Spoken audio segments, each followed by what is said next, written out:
diabéticos, obesos, pacientes con dislipidemia, van a tener que tener diabéticos o sobre todo los que tienen obesidad, porque la obesidad trae como consecuencia que sea diabético, que tenga hipertensión, ¿verdad? Y que tenga hipertrigliceridemia. Síndrome metabólico. El Perú tiene una alta tasa de pacientes con síndrome metabólico. ¿Quiénes son? Preferentemente, ¿quiénes se presenta el síndrome metabólico? ¿Quién tiene más tejido adiposo? El síndrome metabólico, aparte de que las mujeres tienen cambios hormonales, tienen más tejido adiposo, se presenta en ellos. Característica de un paciente con síndrome metabólico, no solamente la hiperglucemia, también la hipertrigliceridemia, la obesidad abdominal, la hipertensión, los cambios hormonales, sobre todo a nivel de la tiroides. Nuestro bebé sí hay mucha población que es verdad que les puede llegar con esta sintomatología. Ahora, ¿cuál es lo que agrego a esta sintomatología? Dolor súbito, ¿sí? Dolor de aparición súbita, viaja por el cuello, mandíbula, brazo izquierdo, acompañado de sudoración, el paciente se siente frío, pero sobre todo esa sensación de palidez y de muerte del lado izquierdo. No le funciona, no le hace caso.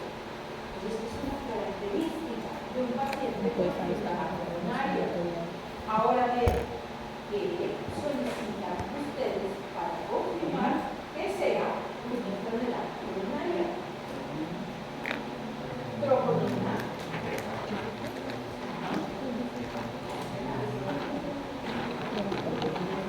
Perfil lipídico aquí no. ¿Por qué? Porque ya sabe que tiene los triglicéridos altos. Ya no quiero confirmar que tenga los triglicéridos o el colesterol elevado. Necesito confirmar que tenga infarto, miocardio o alguna enfermedad o un síndrome coronario. Pero hablamos de pruebas bioquímicas. Pruebas bioquímicas, ya su compañero dijo, troponina, además, mioglobina.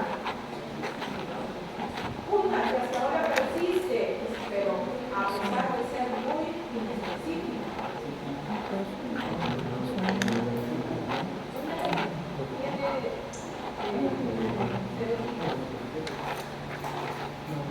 La creatina,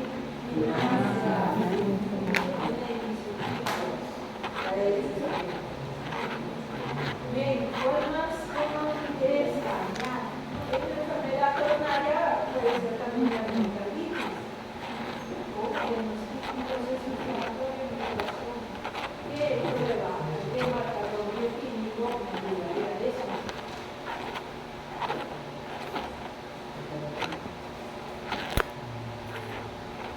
La proteína C.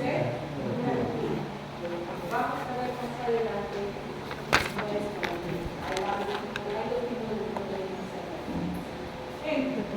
Como les decía, para recordar, vamos a ver cuáles son las epidemias, cuál es digamos, el líquido que nos va a permitir la formación de ateromas. Antes de ver, ¿cuál es el líquido que forma los ateromas? El colesterol. Si viene a ser colesterol LDL, un amigo, proteína. Es la única que tenemos. ¿Cuál es la primera lipoproteína que se forma? La primera. Comemos ese chicharroncito lleno de grasa, de colesterol y triglicéridos, se tiene que metabolizar, se tiene que digerir para absorber. Pero los lípidos, recuerden que son hidrofóbicos e hidrofílicos. Quiere decir que solitos no puede viajar por la sangre. Entonces se forman las lipoproteínas. Y le pones así diferentes. ¿Cuál es la primera que se forma?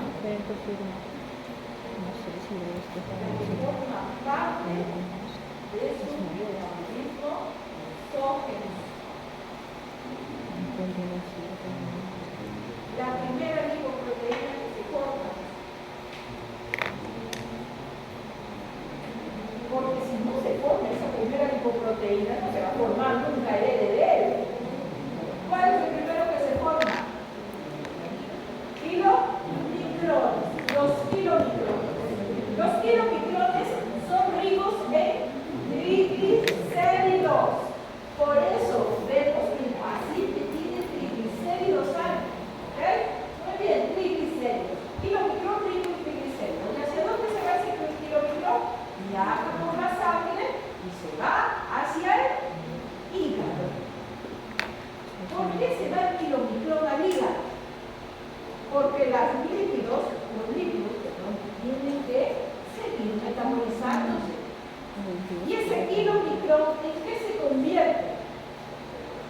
Cuando llega al hígado, el hígado lo tiene que metabolizar en otra lipoproteína. ¿Cuál?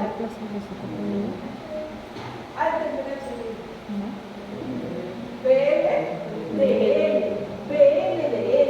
Y resulta que el VLDL también es rico en triglicéridos, claro, un poquito menos que el kilomicrón. ¿Por qué? Porque en sangre tenemos una enzima llamada lipoproteína lipasa.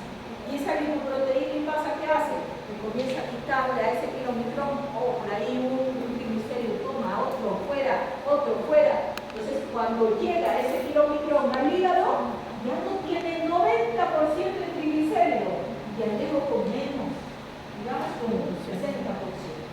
Y con ese 60% de triglicéridos, lo tiene que transformar en VLDL. Y el VLDL tiene 60% de triglicéridos.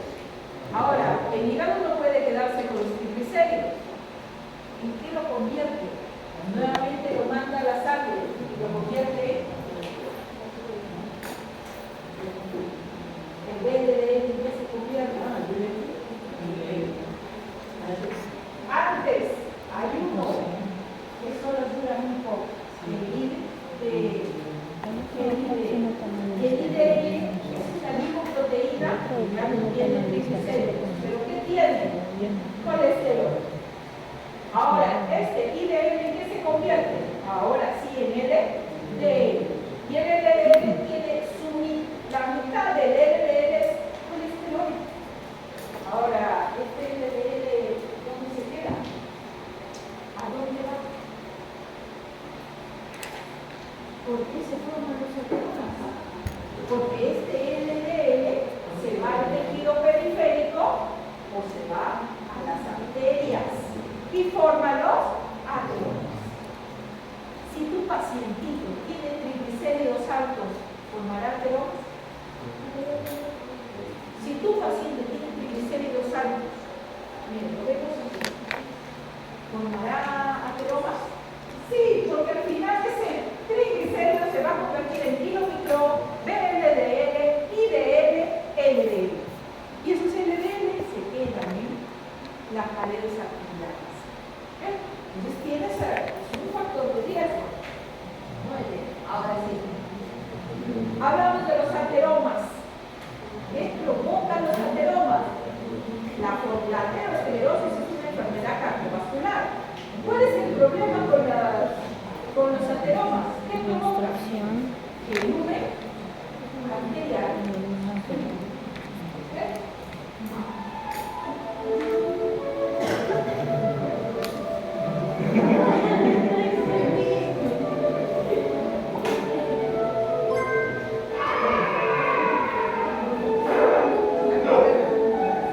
Factores de riesgo. Todo se acumula en el arterial. No pasa.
hipertensión, necrosis. ¿Ven? Por eso es que hoy tenemos que diagnosticar a esta enfermedad. Hay dos factores de riesgo, como hemos visto. Uno inherente y otro que sí puede ser modificado. ¿A qué se refiere inherente? Dijimos, yo les estaba mencionando síndrome metabólico. ¿Ya ven? Allá. Les hablaba del síndrome metabólico. ¿Cuál es la población de riesgo del síndrome metabólico? Mujer. Entonces, el sexo es un factor inherente. La edad, aunque como les dije, la edad está variando, ¿sí? También es un factor de riesgo. Y antecedentes familiares. ¿Se acuerdan de las dislipidemias congénitas? Una de ellas, por ejemplo, es cuando el paciente nace sin producir la lipoproteína lipasa. ¿Qué pasa si el paciente no tiene lipoproteína lipasa? Ese kilómetro permanece rico en triglicéridos. Llega al hígado, rico en triglicéridos. ¿Se forma VLDL? Sí, si se formaba con generalmente, por así decirlo, 10 kilomicrones que llevaban al hígado y este formaba 5 VLDL. Ahora no. Por no tener esa enzima, producía 10 kilomicrones, 10 VLDL, 10 IDL, 10 LDL. Entonces nunca va a tener el paciente que nunca deja de formar LDL. Entonces es una hipertrigliceridemia, la falta de la lipoproteína lipasa.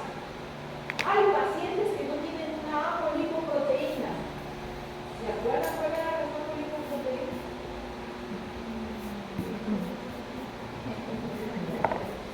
Tú tienes aquí, esta es una lipoproteína, ¿sí? Y la lipoproteína es colesterol, triglicéridos, fosfolípidos y ¿quién se encarga de transportar a los lípidos en sangre? Las proteínas. ¿Por qué? Porque resulta que los lípidos no pueden viajar solos en sangre. ¿Por qué? Porque son hidrofóbicos. No se pueden solubilizar. Entonces, como se van a rechazar el agua de la sangre, las proteínas se encargan de empujar, de llevarse los sabores.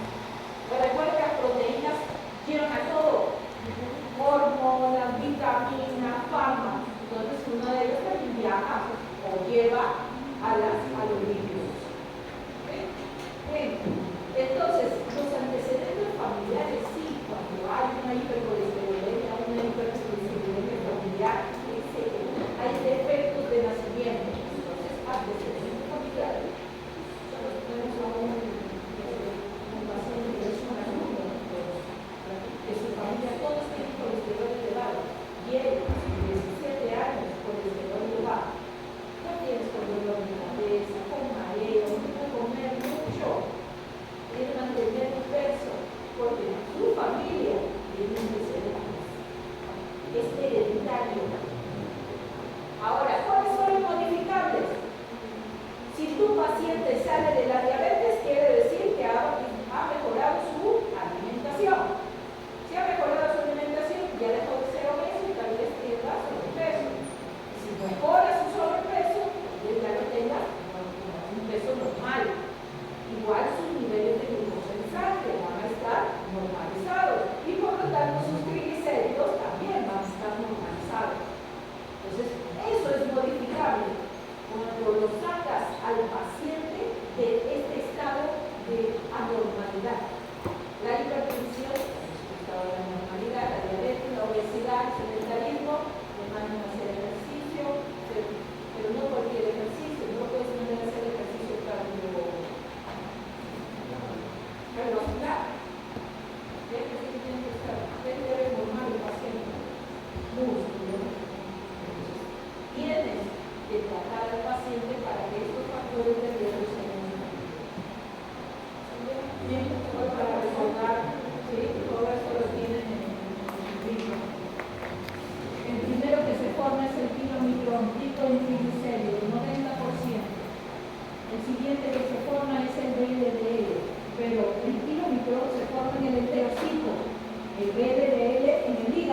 El IDL, que ya no tiene triglicéridos sino colesterol, se forma en el hígado.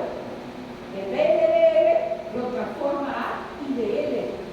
Este IDL tiene que transformarse en sangre en LDL. Pero el LDL resulta que es rico en colesterol. Por eso forma ateromas. Entonces, si tu paciente tiene muchos triglicéridos, formará ateromas. Si tu paciente tiene niveles elevados de colesterol, formará ateromas.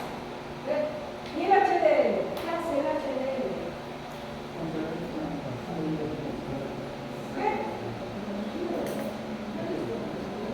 ¿Qué hace el HDL? Contrarresta transporte inverso. ¿Por qué? Porque resulta que el HDL tiene una enzima, la lecitincolesterol aciltransferasa. Recuerda, tiene la lecitincolesterol aciltransferasa. Entonces el HDL con su lo tienen como la lecitincolesterol aciltransferasa, LCAT, ¿sí? Van de la mano. HDL y lecitina. Encuentran un colesterol, se lo comen. Lo une la lecitina. Encuentra otro colesterol, lo une. Se lo va llevando. Otro, lo une. Otro, lo une. Otro y lo une. Y el HDL ¿hacia dónde se dirige? Con todo ese colesterol que ha recogido. Hacia el hígado. Y el hígado se encarga tiene sus propias enzimas lipolíticas que se encargarán de degradar ese colesterol. ¿Y cómo lo elimina? Porque el hígado no puede quedarse con colesterol ni con lípidos, si no tendríamos otro problema.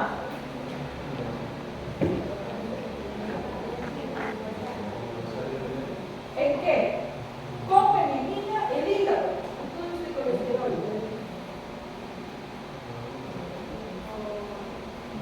Sales biliares.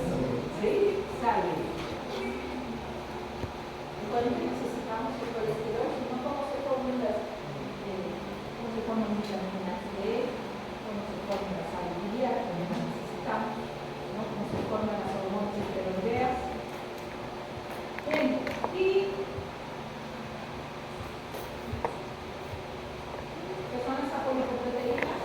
¿Sí? Recuerden que hay una serie de apolipoproteínas que llevan, transportan a las lipoproteínas. Pero aquí hay que resaltar dos.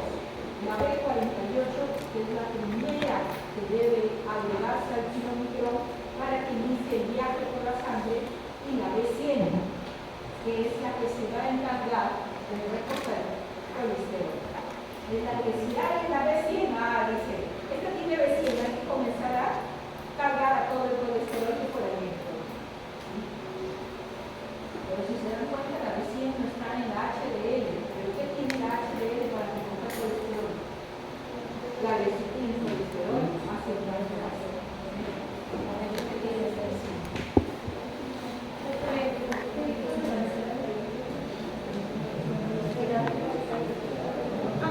La B48 es la apolipoproteína que debe aparecer primero.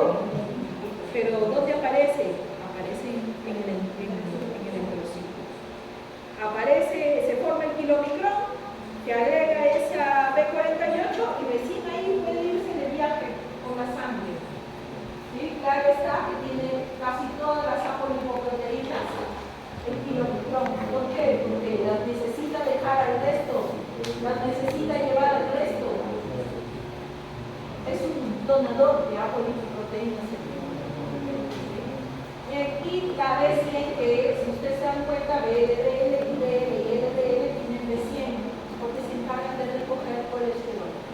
La apolipoproteína B100 se encarga de recoger colesterol para estas lipoproteínas. En cambio, la HDL no tiene lecitincolesterol aciltransferasa. Ya hablamos de los factores de riesgo. ¿Por qué generalmente no se les coloca valores normales? Porque los valores normales son modificables. Eso va a depender de los laboratorios, de los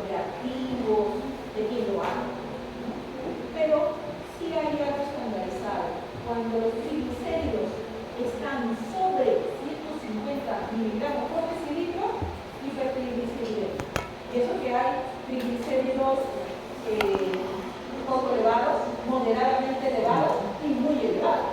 Lo mismo pasa con el colesterol. Colesterol elevado y moderadamente elevado. ¿Sí? Pero, ¿cuándo es un colesterol elevado? Cuando hay más de 200 miligramos por decilitro. Ahora, ¿qué más es medible? El HDL, el VLDL y el LDL. Son medibles. Quiere decir que se reportan. Esto es un perfil lipídico. ¿Qué más les entregan en el perfil lipídico? Riesgo coronario y riesgo aterogénico. Su nombre lo dice. ¿Para qué quiero saber el riesgo coronario del paciente? Para saber si tiene probabilidades de ser infarto o enfermedad coronaria. ¿Por qué quiero el riesgo aterogénico? Para saber si me está haciendo aterosis. Porque es predictivo. Es perfil lipídico, es predictivo. Me dice a futuro si efectivamente mi paciente va a realizar o va a tener o no un infarto o una enfermedad coronaria. Bien, en cuanto a los riesgos, tanto el riesgo coronario o aterogénico, son fórmulas. Ustedes lo reportan directamente, el equipo lo hace directamente, pero son fórmulas. Fórmulas que generalmente, actualmente se utilizan con una u otra de las fórmulas. La primera que apareció fue la ecuación de Friedrich-Wolf y la segunda es la de Markov-Hopkins, aunque esta es la que se está usando por la mayor sensibilidad que tiene, ¿no? Ambas fórmulas me van a ayudar a la predicción pues, de los riesgos coronarios de la aterogénesis. Muy bien. Entramos al siguiente capítulo. ¿Cómo? Las 6:30.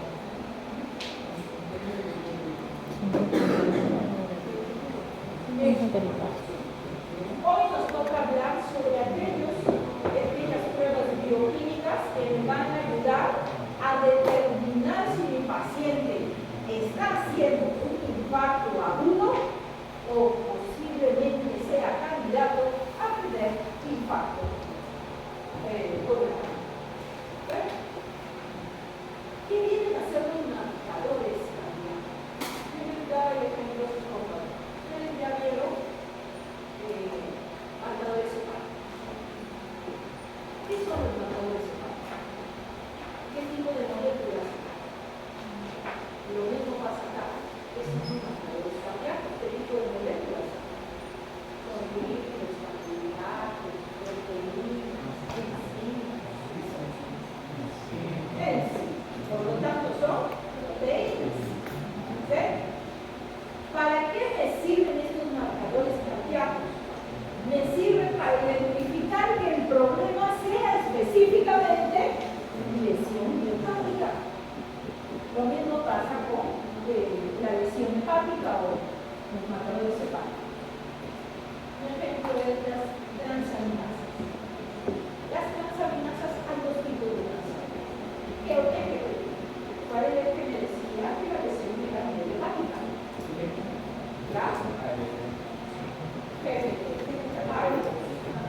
En cambio, la GOT o AST la voy a encontrar en la mayoría de tejidos, incluyendo corazón. ¿Okay? Entonces, ¿por cuál si se elevaba la GPT? ¿Y cómo lo interpretaba? Si se elevaba, digamos, 100 veces más que la GOT. El daño es hepático. Lo mismo pasa acá. Hay enzimas o proteínas que su elevación, solo por su elevación, voy a identificar que sea algún problema como infarto, obstrucción, insuficiencia, ¿sí? Miocarditis, todas las inflamaciones, arritmias, embolias, embolias pulmonarias, vamos a ver cómo un problema pulmonar puede dar lugar a, puede dar un indicio de que mi paciente haga un infarto coronario. Entonces, los marcadores cardíacos son proteínas, son enzimas.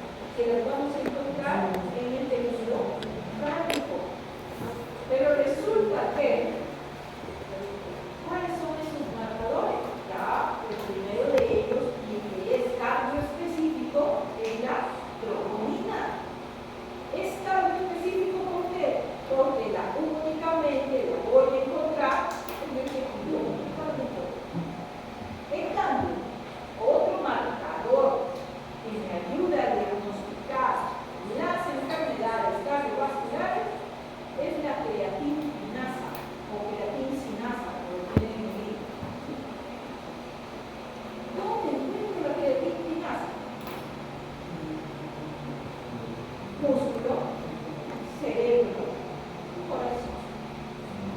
Entonces es cardio específico.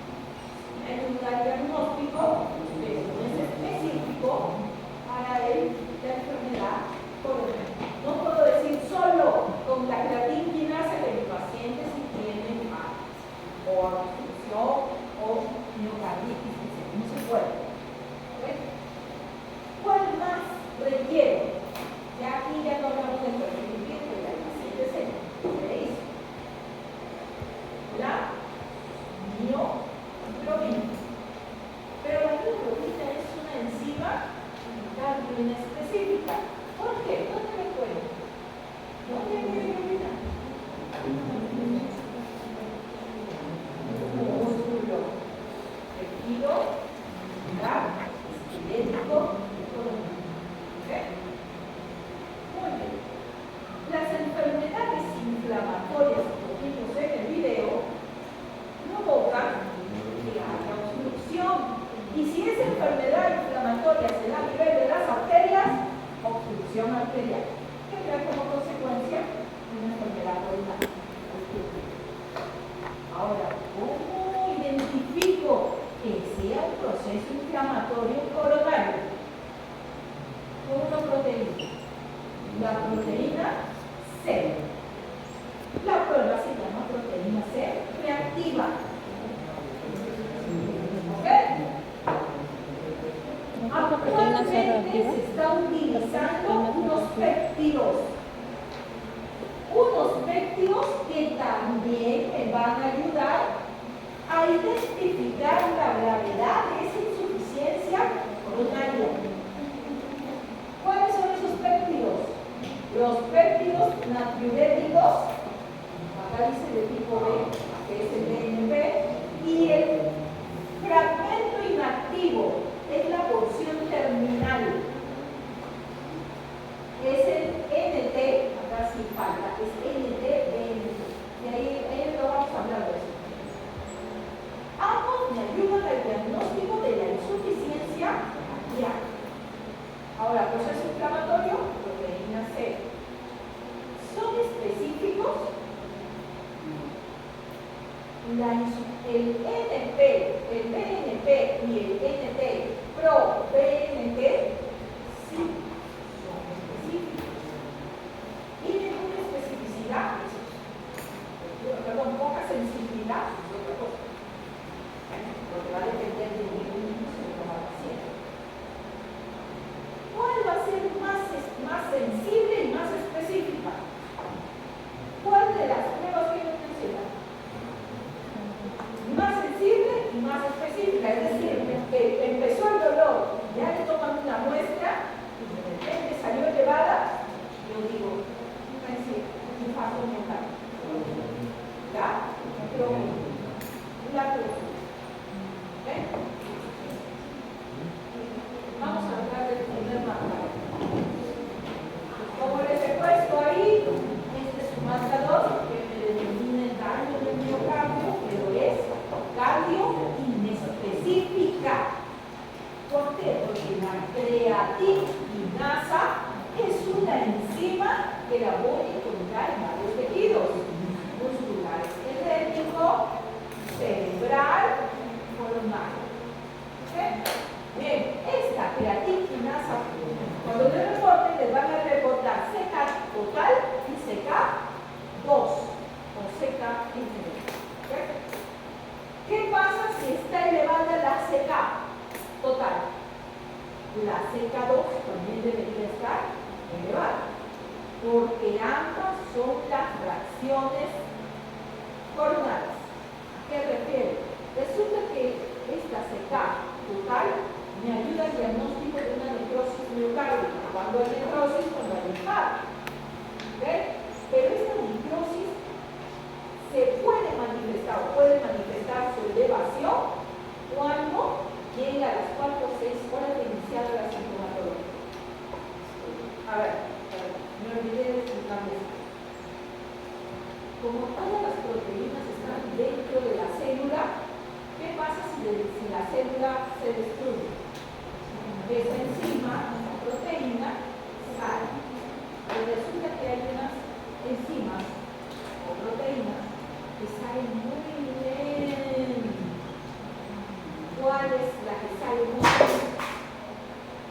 la creatina.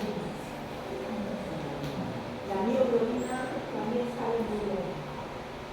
¿Cuál es la que sale más rápido? La que sale y sale, se rompió la célula. La tomó. Quiere decir que estas enzimas nunca las voy a encontrar en sangre. Nunca. Entonces, ¿qué significará que las encuentre en sangre? Que se destruyó. La célula se puede destruir por dos maneras. Una, necrosis, lesión. Pero otra, puede darse el aumento de estas enzimas en sangre también cuando hay tumores. Los tumores aumentan el número de células en un tejido. Por lo tanto, alteran su permeabilidad celular. Y por lo tanto, al haber más metabolismo, una célula, otra, salen estas enzimas y se ven o se pueden obtener en sangre. Por esos dos motivos pueden salir las enzimas o las proteínas hacia la sangre. De otra manera no pueden. No hay razón de encontrarlas en sangre. Bien. Entonces, como yo sé que ha habido una necrosis, una destrucción del miocardio, sale la creatinasa primero entre las 2, las 4 o las 6 horas de empezado el infarto. Ustedes no van a coger al paciente en ese horario. Al paciente les va a llegar dentro de 2 horas, tal vez a las 4. Ya empezó a bañar hasta que ya no pudo más y se llegó. ¿Le sirve este análisis? No.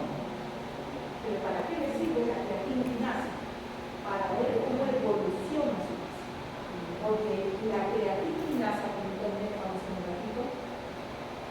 la creatinasa y la creatinasa MB son las primeras que desaparecen. Se van. ¿Qué pasa si su paciente todavía las tiene? Pero no, dentro de los 4 días, 5 días, todavía hay creatinasa. ¿Qué quiere decir? ¿Cómo lo interpreta? ¿Qué puede pasar en su paciente? Reinfarto. Que no salió de la necrosis, que no salió de la lesión. En cambio, se está manteniendo durante un tiempo más, tu paciente es simplemente reinfarto. Para eso te puede servir un marcador también específico. Entonces, esta se localiza la creatinasa a nivel del músculo estriado. Quiere decir que aquí hay un factor de riesgo. ¿Quién tiene más músculo? Varones. Quiere decir que los varones tienen más indicación de presentar más elevado la creatinasa en comparación con las mujeres. No puedes valorar igual a un varón que a una mujer. No puedes valorar la elevación en el hombre igual que en la mujer. Por eso les van a dar valores diferentes para hombres y valores diferentes para mujeres. ¿Okay? Ahora sí, la creatinasa tiene 3 isoenzimas. 3 isoenzimas porque tiene 2 monómeros. ¿Cuáles son esos 2 monómeros? La M y la B, la muscular y la cerebral. ¿Okay? Esto da lugar, la combinación de estos monómeros da lugar a 3 creatinasa. ¿Cuál es la 1? La creatinasa M. ¿Cuál es la MM? La que se encuentra en el músculo esquelético. La creatinasa MB es la 2. ¿Dónde voy a encontrar la creatinasa?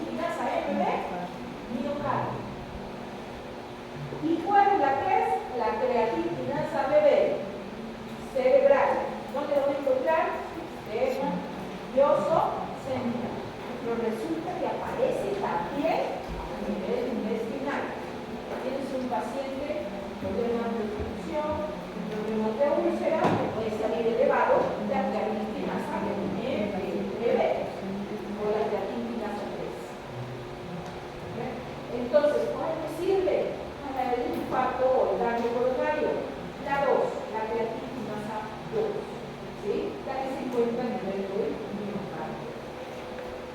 Esta comienza a estar elevada, mire, comienza a partir de las 4 a 6 horas de iniciado este problema, este dolor a nivel izquierdo del pecho, recién empieza a elevarse a las 4 o 6 horas.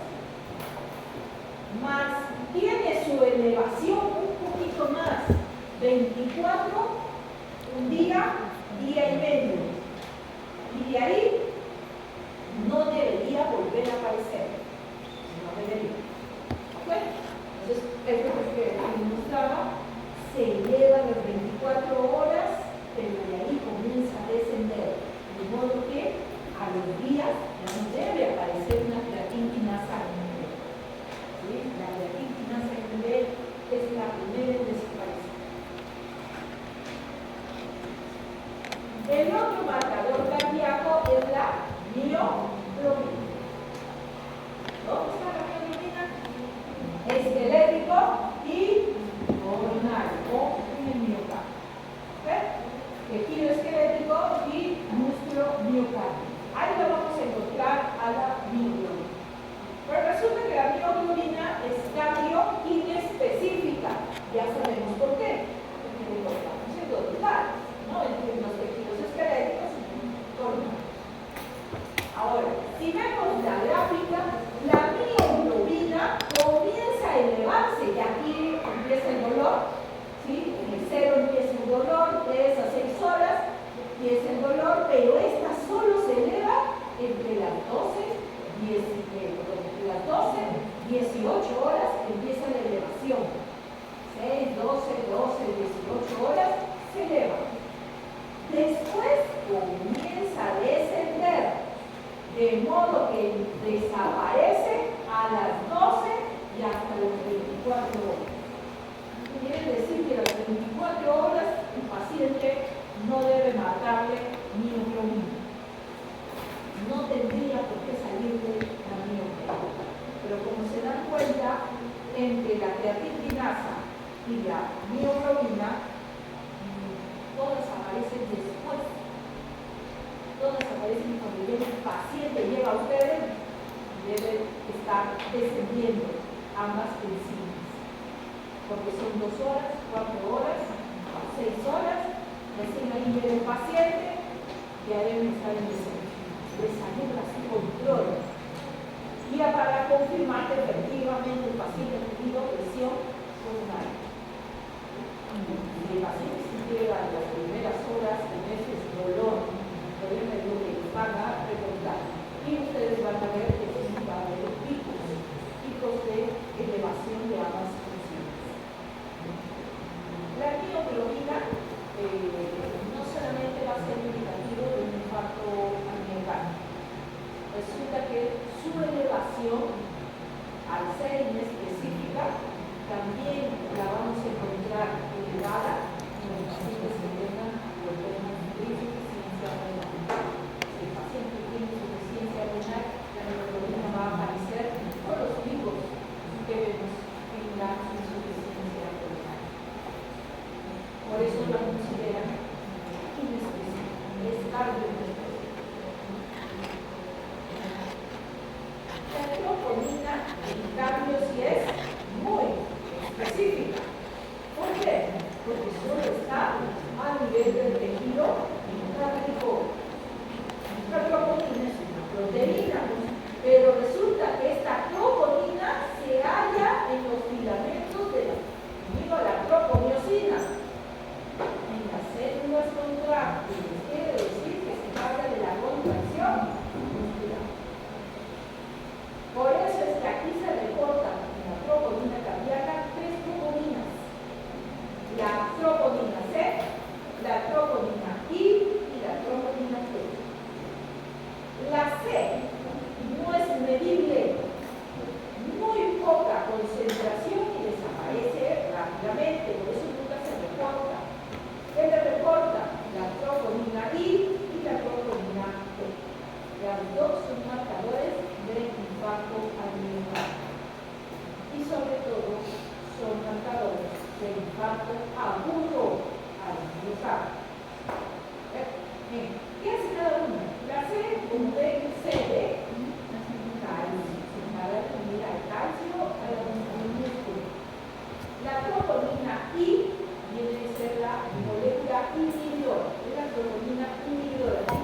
Entonces,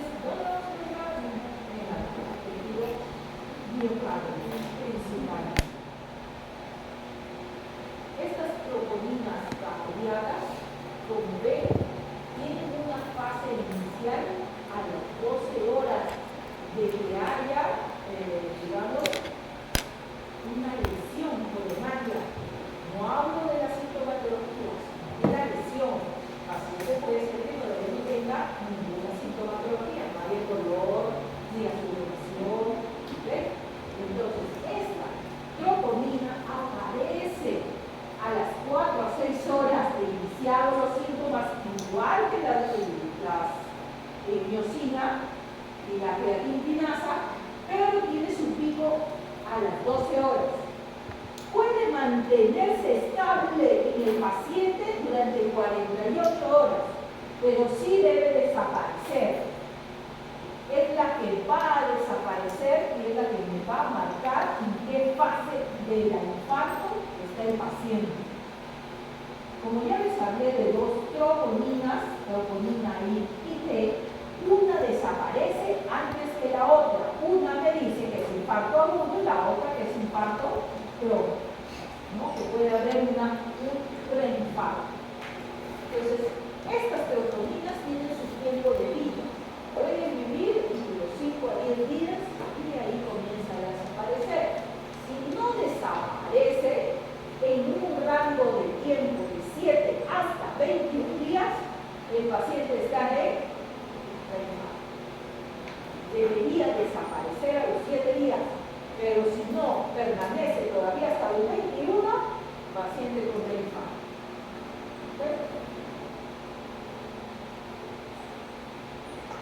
Hablamos de la troponina I, hoy llamada también troponina inhibidora.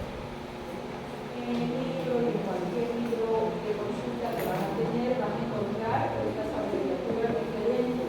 Yo encontré como TNIC, o también como CTNI. Significa troponina inhibidora, de la forma que se ve. Cuando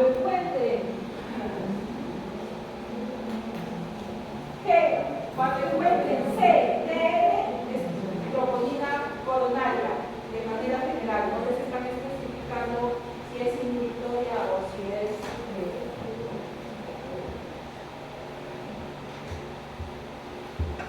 inhibitoria o si es la troponina I, que es la troponina inhibitoria, como dice, es un marcador cardio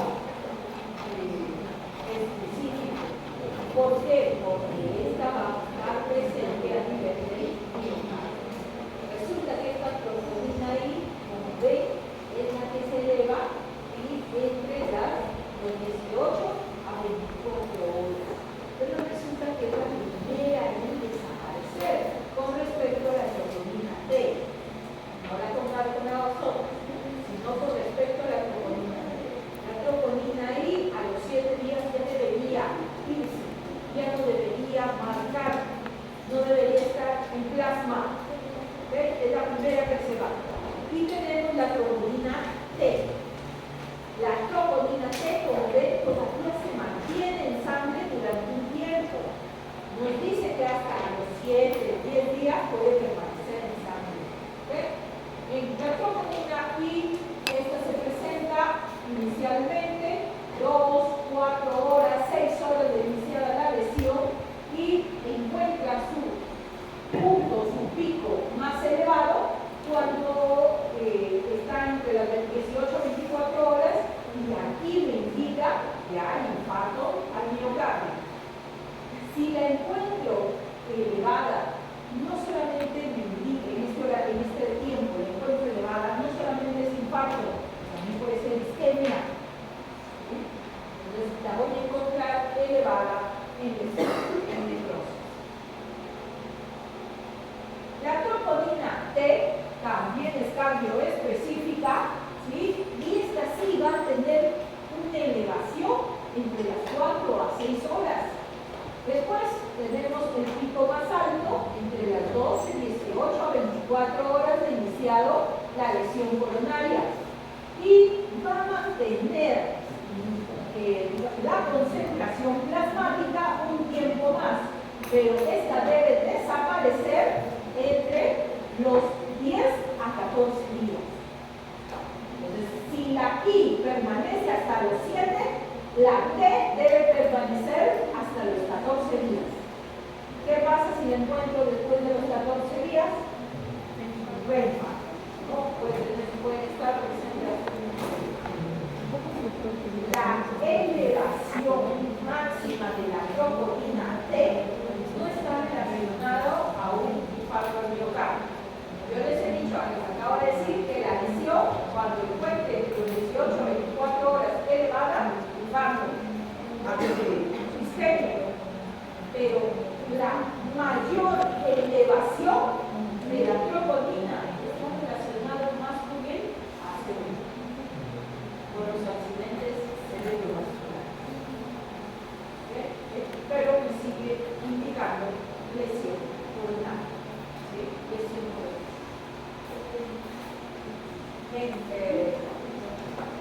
La troponina no solo se eleva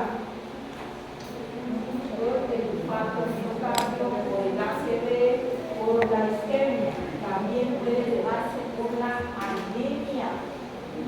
La anemia severa, la anemia perniciosa, la anemia ferropénica, puede traer como consecuencia la elevación de la troponina. Entonces, sigue siendo un problema, ¿no?, de lesión miocardial, porque ahí sí está lesionándose debido a esa falta de producción de eritrocitos que no hay sangre. Y si no hay sangre, ¿qué dijimos? El corazón no bombea, insuficiencia. Sigue siendo un problema coronario. Y de ahí, bueno, puede aumentar también cuando hay problemas respiratorios. El problema respiratorio también trae lesión coronaria. Aquí, bueno, acá hay un ejemplo de diferentes patologías que pueden provocar el aumento de la troponina y que sean lesiones coronarias, lesión de miocardio. Ahí tiene la miocarditis, las cardiopatías, las enfermedades renales. Este cuadrito es una manera de comparar lo que los marcadores que hemos conversado. La mioglobina está bien específica, pero no la creatinasa total, pero la creatinasa MB es específica para el corazón. ¿Sí? Se eleva la mioglobina muy rápido, 2-3 horas, pero su pico máximo está entre las 6 a 12 horas y la duración es muy poca, muy corta, 12 horas, 24 horas y ya se encuentra. En cambio, la ACK-MB es del corazón, estamos hablando de miocardio, o una creatina que se encuentra, o una enzima que se encuentra en el miocardio. Si la comparamos junto con la troponina, ambas podrían ser cardioespecíficas, pero no la creatinasa total, sino la creatinasa en B. Son cardioespecíficas. Como ven, si yo encuentro elevación de la troponina, la creatinasa en B va a estar elevada. Si las tres tienen un pico a las 12-24 horas, el paciente persiste este pico a los 2 días, 3 días, 7 días, ya tenemos el fuerte problema. Va a comenzar a disminuir, pero la persistencia en el tiempo es lo que me puede pronosticar un infarto. Lo vemos en la gráfica, la mioglobina, ¿sí? Pico más alto la mioglobina, pero desaparece muy rápido.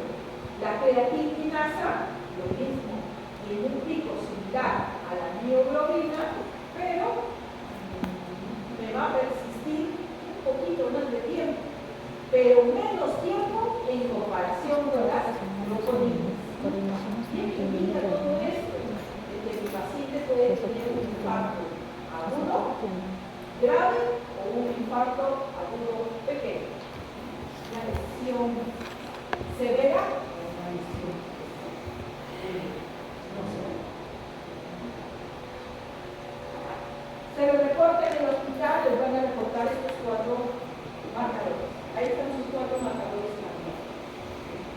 pero leyendo su libro, hemos visto que hay nuevos marcadores. Y lo han leído. ¿Y cuáles son esos nuevos marcadores? Son los llamados marcadores emergentes. Son marcadores que no en todos los hospitales se realizan o que están todavía en estudio. Pero en el libro les mencionan dos marcadores emergentes. La albúmina modificada por isquemia. Isquemia. ¿Qué era la isquemia? Ahora, significa que hay una proteína que se eleva en la isquemia. Entonces esto me permite la identificación de una lesión. Hay otra que les hablan en el libro que es el glucógeno fosforilasa y su enzima PBS. La falta de esta enzima es la que provoca que no se produzcan proteínas que ayuden al normal funcionamiento de la célula. Cuando la célula no funciona bien, significa que entró en estrés oxidativo. El estrés oxidativo provoca que no funcione, que se destruya la lesión. Vamos a explicar un poquito de esta prueba de albúmina modificada por isquemia. La albúmina es una proteína, quiere decir que es una secuencia de aminoácidos. Quiere decir que cada aminoácido tiene un grupo amino, un grupo carboxilo y un radical. ¿Okay? Ahora, ¿qué pasa cuando la célula entra en estrés oxidativo por cualquier enfermedad? Gota, insuficiencias, irritaciones, etc. La irritación siempre es normal en una persona. Entra en estrés oxidativo. Muy bien, deja de funcionar esa célula. ¿Qué provoca en la célula? Que haya liberación de qué? De oxígeno e hidrógeno. Quiere decir que las células se necesitan. Muy bien, esta liberación de hidrógeno y oxígeno provoca que haya acidosis. Muy bien, la sangre se acidifica. Ya tienes a un paciente con células estresadas y con acidosis. ¿Qué provoca esto? Que haya insuficiente sangre que sea enviada o que irrigue a los órganos. Isquemia. ¿Okay? Ahora, ¿esto qué provoca? Que al no haber formación de esta proteína debido a estos factores de estrés y acidosis, la célula se lesiona. Necrosis. Se lesiona y por lo tanto se vuelve muy sensible la célula miocárdica a producir infarto agudo al miocardio. Estos son marcadores emergentes nuevos que se están estudiando, que debe pasar por muchos filtros, por muchas poblaciones. Pero la albúmina modificada por isquemia ya se ha confirmado su relación con el infarto agudo al miocardio, debido a que ingresa o que la célula entra en estrés oxidativo y por lo tanto ácido. Ambas características provocan que no haya una irrigación adecuada en los órganos y por lo tanto uno de esos órganos es el corazón. A ustedes les interesa el diagnóstico del síndrome coronario agudo. Como no todos los hospitales pueden mandar al centro de salud, pueden estar en potas, pueden estar en hospitales grandes, pequeños, etc. En todos ellos no puede haber los marcadores, es lo común que no haya ni siquiera el papel para el café. Entonces, ¿qué hacen ustedes? Pues se sigue utilizando la tirada clínica, la historia clínica del paciente. Si ya sabes que es un paciente con hipertensión, pues ya sabes que ese dolor puede terminar en infarto. El EKG, ¿no? La lectura del EKG es inmediata, es rápida, lo tienen ahí y lo pueden diagnosticar. Ahora, las enzimas no les van a ayudar en ese momento. El paciente, pues, como les decía, puede llegar después de 4 horas del dolor, puede llegar después de 6 horas, ¿cómo puede llegar? ya a la hora, ¿no? Con el malestar, con el dolor. Entonces, hay enzimas que sí necesitan tenerlas o verificar sus niveles solo para identificar, como les decía, si es agudo o es crónico o ya pasó, en el momento que la niña está en el proceso. Y esa es la troponina. La troponina, la elevación de la troponina en su 99% más que el valor normal, me puede indicar lesión miocárdica. ¿Qué quiere decir? El valor normal es 1 y el paciente tiene 100, obviamente la liberación de la troponina en tanta magnitud es lesión miocárdica. ¿Okay? A eso se refiere. Si la lesión miocárdica es aguda, pues aquí sí tienen que tener, como les decía, es 100 y lo normal es 1. Entonces ahí sí digo, está en su pico, pero no le van a dar, no van a solicitar un solo marcador. Tienen que reportar los demás para que puedan determinar si está agudo. ¿Sí? Ahora, si está disminuyendo la troponina, pues ya puedo decir que el paciente no llegó al infarto sobre la lesión, no llega al infarto. Pero resulta que sí llegó al infarto agudo en miocardio, entonces tienen diferentes evidencias, ¿no? El EKG, la historia clínica y sus enzimas para poder diagnosticar. Hasta ahí llegaron sus biomarcadores cardíacos. ¿Okay? Estos biomarcadores cardíacos que diagnostican infarto al miocardio, ¿okay? Ahora, la segunda parte son los biomarcadores inflamatorios. ¿Quiénes eran los biomarcadores inflamatorios? Dijimos que era la proteína C. ¿Okay? La proteína C.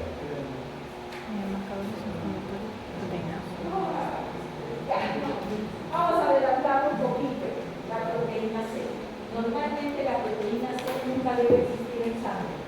Cuando aumenta, llega un estafilococo, un estreptococo. La proteína C dice, uy, eso es un estrepto, tiene que llegar los fagocitos a comérselo.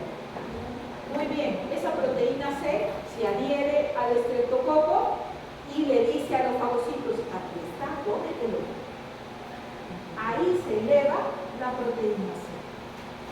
Y la elevación de la proteína C ante la presencia de bacterias es un proceso inflamatorio. ¿Okay? Pero anormalmente, cuando hablamos de procesos coronarios, ¿cuándo se eleva la proteína C? ¿Se acuerdan de los factores de riesgo? Era obesidad, diabetes, hipertensión. ¿Okay? La obesidad, ¿qué pasa con el paciente con obeso? ¿Qué tiene de más? Adipocitos. Cuando hay adipocitos, el sistema, la interleucina 6 promueve que se produzca más proteína C porque hay mucho adipocito, proceso oxidativo. ¿Okay? Proceso oxidativo. Como hay mucha interleucina debido a que hay demasiado adipocito que oxidar, se produce mucha proteína C. La proteína C, ¿qué va a pasar con ella? El tejido endotelial, a nivel de las arterias, la proteína C se va y se acumula ahí. O sea, ¿dónde tenemos adipocitos en las arterias? En los ateromas. Entonces, como ahí sabe que hay ateromas, se va ahí, se acumula ahí, en las paredes arteriales. En el video que había, ¿qué pasaba cuando había ese proceso oxidativo? Comenzaba a estrecharse la luz arterial y se producía la obstrucción. ¿Okay? Entonces, la proteína C en estos procesos de obstrucción aumenta. ¿Y la obstrucción qué es? Un proceso inflamatorio, trae como consecuencia un proceso inflamatorio. Ahora, aquí quiero que tengan en cuenta dos cosas.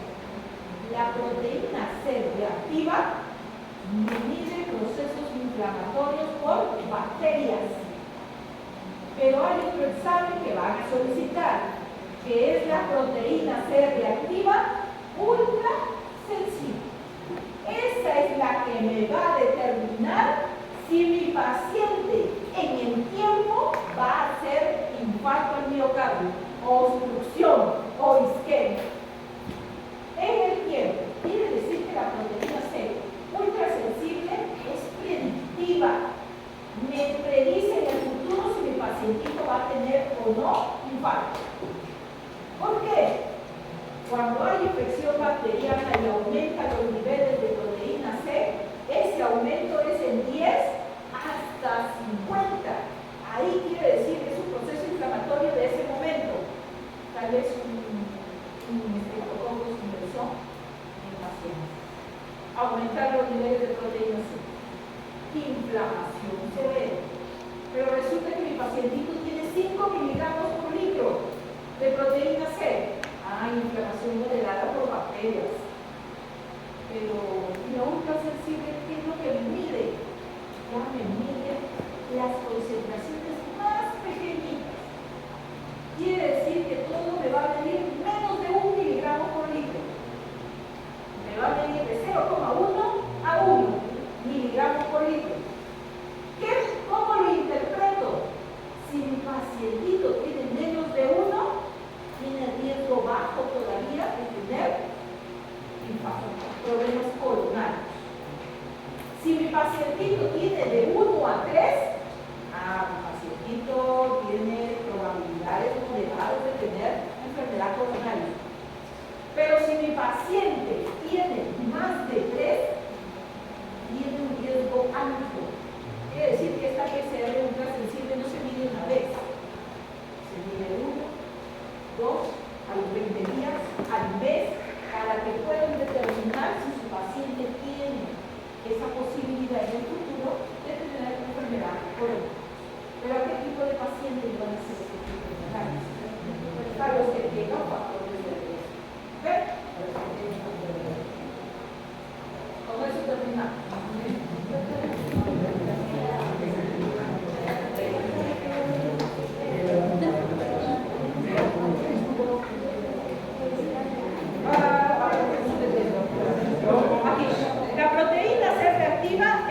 Determinar proceso inflamatorio.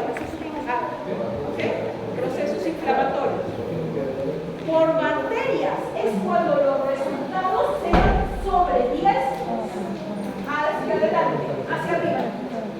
Puede ser 5 y sigue siendo bacteriano.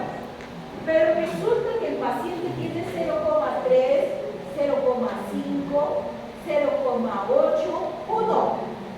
Ya tienes un paciente con riesgo coronario y de ahí ya tienes su escala de 1 a 3, riesgo moderado, de 3, riesgo alto, de ser en el futuro, de tener en el futuro problemas coronarios, enfermedades coronarias, ¿sí? En el futuro. ¿Qué pasó?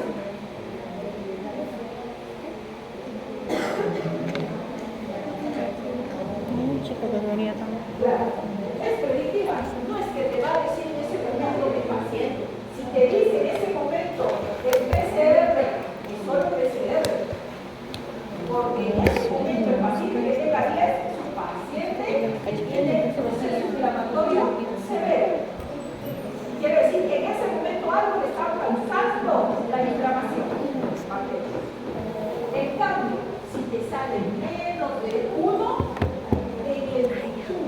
estoy viendo que mi paciente tenga más adelante algún problema coronario.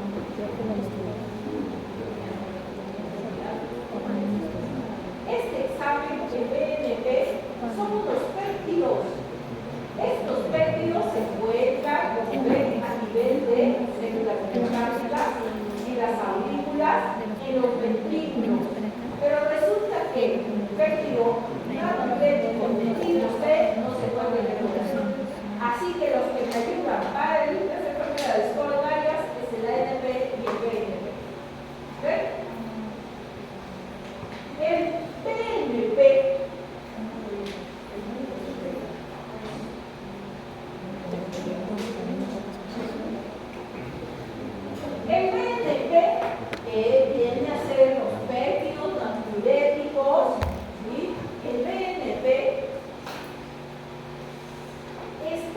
en las células miotárdicas. Quiere decir que es cambio específico. Se libera cuando hay un estrés a nivel del tejido. Quiere decir que si hay concentraciones elevadas de BNP, ¿qué puede decir?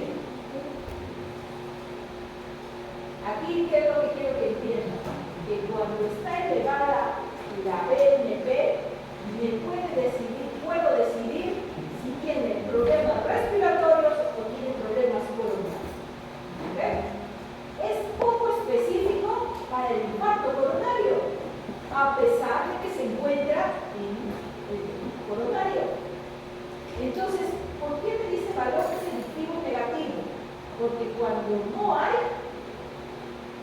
es lo más probable que tu paciente haga infarto. No hay.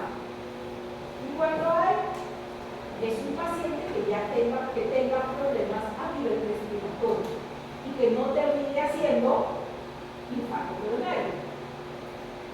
Entonces, el BNP, este péptido, debe traducirse al revés. Si hay mucho, es porque lo más probable es que el paciente tenga problemas respiratorios. ¿Sí? Tenga problemas respiratorios, más no coronarios. Para eso me sirve el BNP. Por eso es que les he puesto infarto coronario congestivo en pacientes con problemas respiratorios, con disnea específicamente. ¿Y qué hace el NT-proBNP?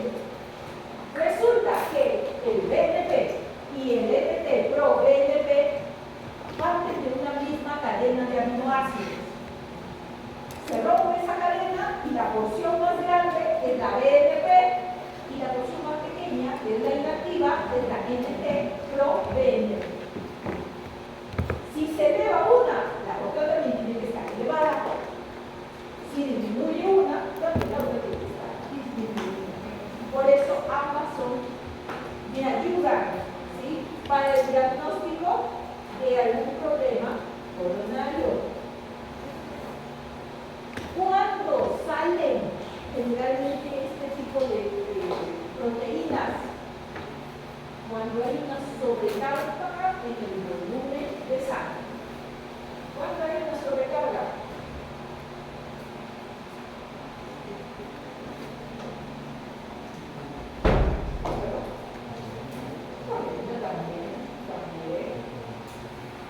Entonces, esto puede traer como consecuencia que haya coronario. ¿Sí? Entonces, si hay niveles altos de ambos péptidos, de ambas proteínas, quiere decir que el corazón no hay reirrigación, no hay tanta cantidad de sangre